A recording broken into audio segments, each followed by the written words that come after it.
नमस्कार, SBT news में आपका स्वागत है। पेश है 26 अक्टूबर गुरुवार सुबह 6:15 बजे राजस्थान की बड़ी खबरें। प्रधानमंत्री नरेंद्र मोदी आज गुरुवार को महाराष्ट्र और गोवा का दौरा करेंगे। प्रधानमंत्री दोपहर महाराष्ट्र में अहमदनगर जिले के शिरडी पहुंचेंगे, जहां वो श्री साईं बाबा समाधि मंदिर में पूजा और दर्शन करेंगे। वो मंदिर में नए दर्शन परिसर का भी उद्घाटन करेंगे। बाद में प्रधानमंत्री नीलवंडे बांध का जल पूजन करेंगे और बांध के एक नहर नेटवर्क को राष्ट्र को समर्पित करेंगे। इसके बाद प्रधानमंत्री शिरडी में एक सार्वजनिक कार्यक्रम में भाग लेंगे, जहां वो स्वास्थ्य, रेल, सड़क और तेल जैसे क्षेत्रों में लगभग 7500 करोड़ रुपए की कई विकास परियोजनाओं का उद्घाटन, राष्ट्र को समर्पित और कुछ की आधारशिला रखेंगे। राजस्थान के मुख्यमंत्री अशोक गहलोत ने महिलाओं से 2 बड़े वादे किए हैं। उन वादों को निभाने की गारंटी राजस्थान के दौरे पर पहुंची कांग्रेस राष्ट्रीय महासचिव प्रियंका गांधी ने दी है। सीएम गहलोत ने कहा कि कांग्रेस के वापस सत्ता में आने पर 1 करोड़ 5 लाख परिवारों को 500 रुपए में रसोई गैस सिलेंडर दिया जाएगा। इसके अलावा परिवार की महिला मुखिया को प्रतिवर्ष 10,000 रुपए की सम्मान राशि दी जाएगी। राजस्थान में विधानसभा चुनाव की तारीखों के ऐलान के बाद सभी पार्टियां जोर शोर से प्रचार में जुट गई हैं। इसी क्रम में कांग्रेस की राष्ट्रीय महासचिव प्रियंका गांधी वाड्रा बुधवार को झुंझुनू पहुंची थी। राजस्थान की पूर्व मुख्यमंत्री वसुंधरा राजे ने बुधवार को धौलपुर, बाड़ी, बसेड़ी एवं राजाखेड़ा क्षेत्र से कार्यकर्ताओं को बुलाकर चुनावी हालातों का जायजा लिया है। जिले की चारों विधानसभा सीट को जिताकर विधानसभा भेजने की बात कही है। भाजपा नेता एवं निजी सचिव अकील अहमद बॉबी ने बताया कि पूर्व मुख्यमंत्री वसुंधरा राजे ने जिले की चारों विधानसभा सीट पर कार्यकर्ताओं को एकजुट होकर काम करने के लिए निर्देश दिए हैं, लेकिन धौलपुर विधानसभा क्षेत्र पर विशेष फोकस किया है। उन्होंने बताया कि 2017 के उपचुनाव में शोभा रानी कुशवाहा को चुनाव में भाजपा पार्टी ने मदद कर भारी वोटों से जिताया था, लेकिन राज्यसभा चुनाव में शोभा रानी कुशवाहा ने पार्टी को दगा देकर कांग्रेस का साथ दिया था। उन्होंने कहा कि धौलपुर विधानसभा क्षेत्र से डॉक्टर शिवचरण कुशवाहा को प्रत्याशी घोषित किया है। पार्टी के कार्यकर्ता एक होकर जुट जाएं और शोभा रानी कुशवाहा को सबक सिखाएं।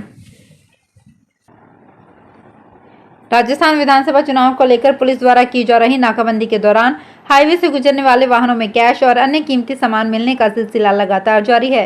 बुधवार को जयपुर आगरा नेशनल हाईवे स्थित भांडारेज मोड़ पर नाकाबंदी के दौरान दौसा की सदर थाना पुलिस ने हरियाणा नंबर की एक कार से करीब 22 लाख रुपए कैश जब्त किया। पुलिस ने बताया कि हरियाणा नंबर की कार की तलाशी के दौरान बैग में 22 लाख रुपए मिले। भाजपा के एक प्रतिनिधिमंडल ने बुधवार को चुनाव आयुक्त को ज्ञापन सौंपकर मुख्य सचिव उषा शर्मा को पद से हटाने की मांग की है।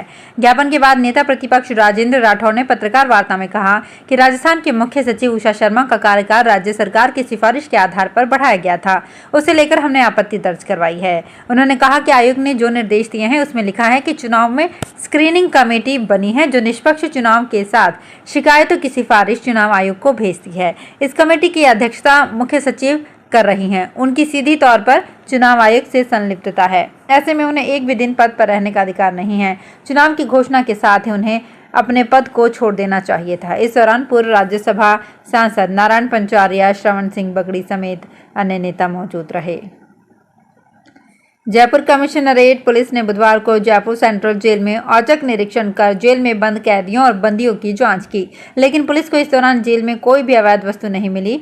जयपुर पुलिस के 450 पुलिसकर्मियों ने सुबह 6 बजे सेंट्रल जेल में सर्च करना शुरू किया, जो करीब 8:30 बजे तक चला। इस दौरान जेल विभाग के भी अधिकारी और प्रहरी मौजूद रहे।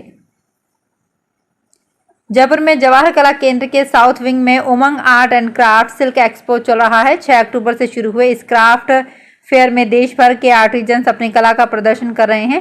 फेयर में जयपुर वासियों को एक ही जगह पर देश के विभिन्न राज्यों के क्राफ्ट को देखने और खरीदने का मौका मिल रहा है। फेयर में जहां एक तरफ यंग गर्ल्स को मुंबई और कोलकाता की आर्टिफिशियल ज्वेलरी पसंद आ रही है, वहीं दूसरी तरफ लखनऊ का चिकनकारी भी काफी पसंद आ रहा है। राजस्थान में आचार संहिता के चलते प्रदेश के निकायों में रोजमर्रा के काम भी अटक गए हैं। सड़कों का पैच वर्क, नालियों की मरम्मत सहित कई तरह के काम आचार संहिता का हवाला देकर निगम नहीं कर रहा है।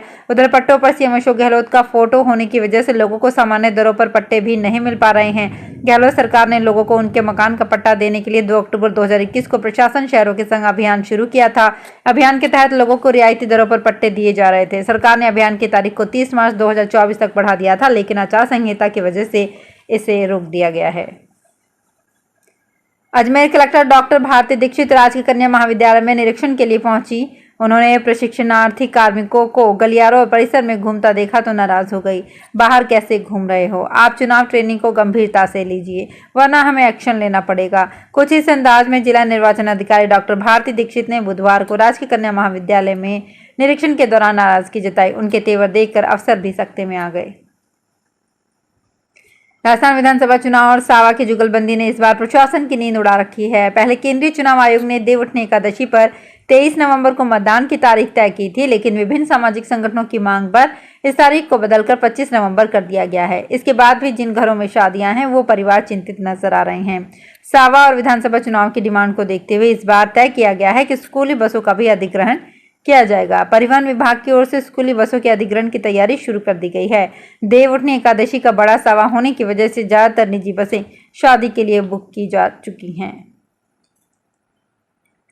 उत्तर भारत के पश्चिमी विक्षोभ का असर खत्म होने के साथ ही मैदानी राज्य फिर से रात में ठंडे होने लगे हैं। राजस्थान के कई शहरों में न्यूनतम तापमान 20 डिग्री सेल्सियस से नीचे आ गया है। हिल स्टेशन माउंट आबू में सर्दी शुरू हो गई है और यहां रात का तापमान 11 डिग्री सेल्सियस पर आ गया है। शेखावाटी में गांव के साथ अब शहरों में भी सर्दी बढ़ गई है। यहाँ तापमान 13 से 16 डिग्री सेल्सियस के बीच पहुंचने लगा है।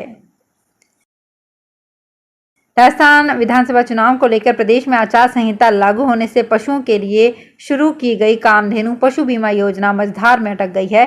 योजना की शुरुआत के अगले दिन अपनी मांगों को लेकर पशु चिकित्सक हड़ताल पर चले गए थे। बाद में कामकाज पर लौटे, लेकिन बीमा कंपनी की ओर से ब्लॉक पशु मित्र नियुक्त नहीं होने से पशुओं का बीमा नहीं हो पाया। खाद्य विभाग की टीम ने बुधवार को टोंक बस स्टैंड पर कोटा से जयपुर जा रही रोडवेज बस से कृष्णा ब्रांड का 105 किलो नकली घी पकड़ा है। इसे बूंदी जिले के नैनवा से बस की डिक्की में रखवाया गया था। ये जयपुर में सप्लाई होने जा रहा था। खाद्य सुरक्षा अधिकारी सत्यनारायण गुर्जर ने पुलिस की मौजूदगी में नकली घी जब्त कर सैंपल लिए।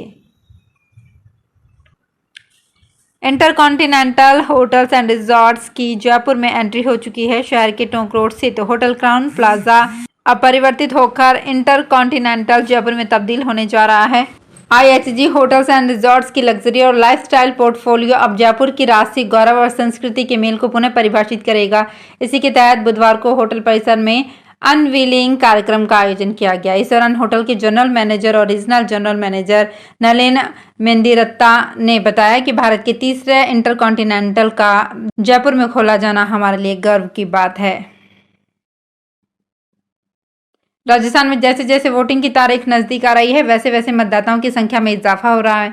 4 अक्टूबर को राज्य निर्वाचन विभाग की ओर से जारी मतदाताओं की फाइनल सूची के बाद 20 दिन में 1 लाख वोटर्स और बढ़ गए हैं। वोटर्स बढ़ने का सिलसिला अभी 3 दिन और जारी रहेगा, क्योंकि चुनाव आयोग ने 27 अक्टूबर तक आवेदन करने वाले पात्र व्यक्ति का नाम मतदाता सूची में जोड़ने का फैसला किया है। तो फिलहाल इस बुलेटिन में इतना ही। फिर हाजिर होंगे कुछ और बड़ी खबरों के साथ।